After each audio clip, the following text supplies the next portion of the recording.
Hi everyone. Thank you for joining us on Method Commanders by Beyond MF. Today we have a guest with us who needs no introduction, Mr. Deepak Shenoy. And I think Twitter audience will let us know that he's kind of a celebrity with the Twitter today. He's the CEO of Capitalmind Mutual Fund and VMS as well. And the fund has been making waves recently with their multi-asset launch and their flexi cap as well, which has been outperforming on various metrics. Good to start off with such a number, right? With today's world, right? Thanks for coming, Deepak. Thanks, Ganesh. In fact, I think the problem has been all of the uncertainties that are happening outside, but otherwise nothing to complain about in terms of FlexiCap performance. I think just finished 6 months. Right. We've been doing better than index, better than averages. So I think that way happy to be presenting it. But to be fair, it's just still.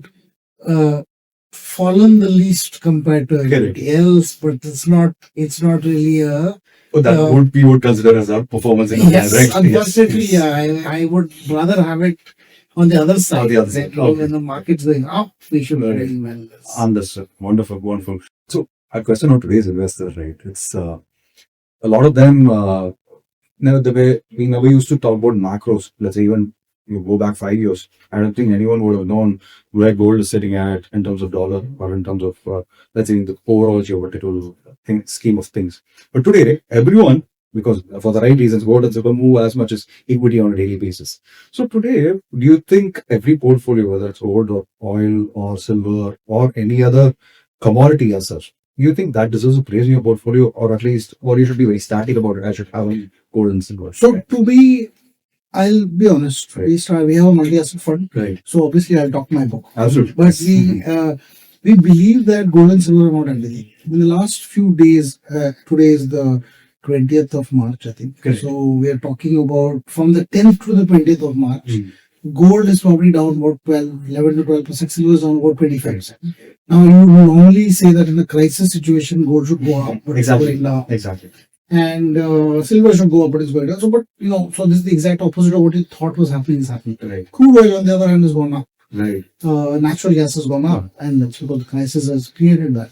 Aluminum is so. So there are other elements that should form part of a very broad asset portfolio because the cycles in copper and aluminum are different from the cycles in crude oil and natural gas, are different from the cycles in gold and silver. Right. So just because we participated well in a gold and silver crisis in a cycle last year doesn't mean that tomorrow's cycle will also come from gold and silver. Right. So I think it's the broad basing of this is required.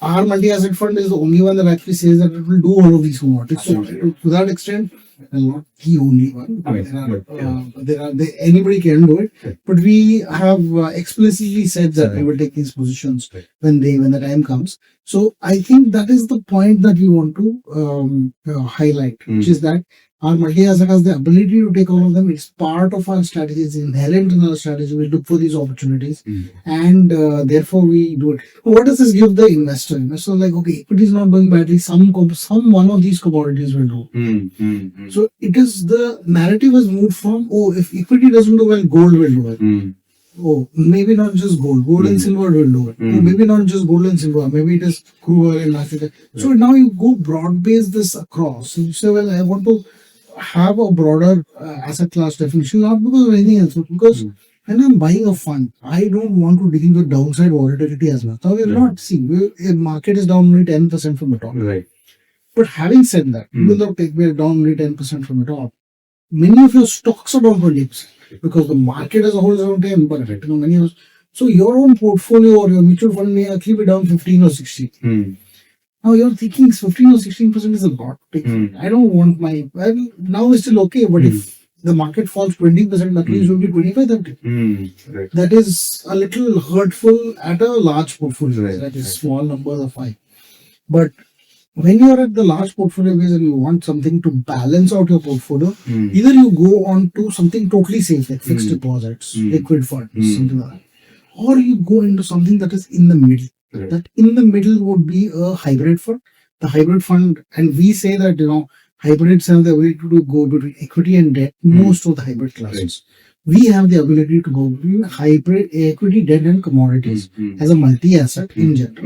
And within multi-asset, we've taken the position that you will go beyond gold and silver as well. So now you have a broad diversification. It makes sense for a person whose idea of risk has been challenged because earlier risk meant reward or risk means risk. Absolutely. So now you find out how much risk you can take. Right. And if you believe you should take lesser volatility, you can't take the volatility that is happening right now. Then you shift further SIPs maybe to multi-asset. Right. And then find the multi-asset that works for you. They are quantitatively run, but there are lots of other multi-asset funds. Right. Right. So that point, that was very interesting once again, right? I want to pick on your point of today, risk actually means risk, right? So these kind of volatile times when every other asset, whether it's equity or if it's going to be gold or silver or any other commodity, there's a lot of things going on a daily basis. There's so much of volatility. How do you keep your mental sanity intact, right? Whether it's a fund manager or an investor who's doing all stuff by himself. How does one keep track of so much on a daily basis? It's like as if I have to look at my portfolio every day. I mean, fund managers, so you would have to. But then generally, let's say someone was doing a DIY kind of invest. How should they handle this? Yeah, so DIY investors that look at their portfolios every day will suffer. That's a brilliant way to put it. Yes. Yeah, unfortunately, you just have to deal with it. So, if you're a trader or if you're a fund manager or something like that, you're seeing the markets every day. And what happens is over a period of 10 or 15 years, you have got yourself accustomed to markets so much that none of the upside helps you, makes you feel good, and none of the downside makes you feel better. So you kind of get right. The problem is if you are a person who looked at his portfolio once a month, and because of the current happenings, you're looking at it once a day. You are now new to this process of daily volatility. And you're almost like, what is happening, right? So I think one, stop looking at your portfolio every day. It's not much. I mean, what's the worst that, I mean, the idea is this, okay? If the worst that can happen, you've thought about, and its time period is 6 months from now, and it's okay. If you believe that the markets are, I mean, that the world is fundamentally going to destroy itself, then I think, you know, you're an eternal pessimist. Right. And then your money should be in a place. Right. No, not to say anything that's wrong with it, but there's no problem with that. Right. So once you get into this layer that says, no, the world will recover, and when it recovers, the new version of the world will be better than what we are today. Right. Then I think making investment in equities and risk is better off. You discover who you are through a period of risk. And if this is the risk that helps you recognize who you are, you may be the extreme equity investor who's first time seeing risk, so you have to deal with it, cope with it and move on. You may be the person who says, no, I need lower risk, so I want to go to multi-asset or balanced advantage or something else on the lower, medium side. And then otherwise I'm not comfortable with risk at all. Or there are very few of this last part. Right. There are more of the people who are in equity when equity was going up, thinking that it's not risky, then discovered that risk is there, and then now want to go their broad basic. That is the discovery process that's happening right now. Right. So the bigger problem is in people who have a lot of equity exposure, who used to have that in the past. They used to get out of equities and then into real estate or gold, directly, because I don't want to be in markets. I'll be. Now what has happened is people are not taking out money at all. They're putting in money or keeping money inside the fixed assets or the mutual fund products, fixed deposits. It's all financial assets. Correct. This is a heartwarming sign. Saying, oh, I'm changing my asset allocations, but I don't take out money out of equity and go buy a house. Right. I might, if I want real estate exposure, I might buy a REIT. If I want,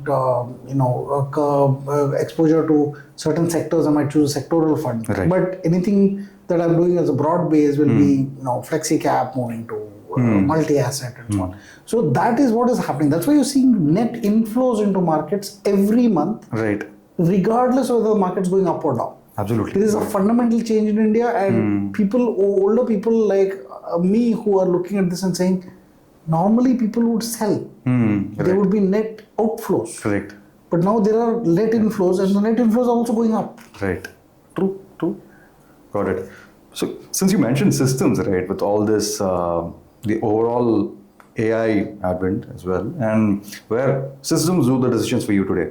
So do you think do we need to differentiate between a system and the human judgment, right? When do you think your human judgment has to come into picture? So to some extent, I think human judgment is useful in a crisis. Right. I think the problem in having a non-systematic, a an approach which said only a system will do things. This is equivalent to maybe, I mean, at one level, an index fund is a completely non-human managed thing. But even in an index fund, humans are making the decisions of which stocks go into an index and which come out. So in that sense, it is semi-active, but the activity does not happen at the fund manager level. It happens at the index provider level. The same thing would apply to a mutual fund. Even if it follows a lot of systems, there will be one layer on top which does this management. Now, the difference between index is I change the index every 6 months, but a crisis does not wait for my 6 months. True. And in a time like this, our fund managers might say, listen, our system's telling us to stay quiet,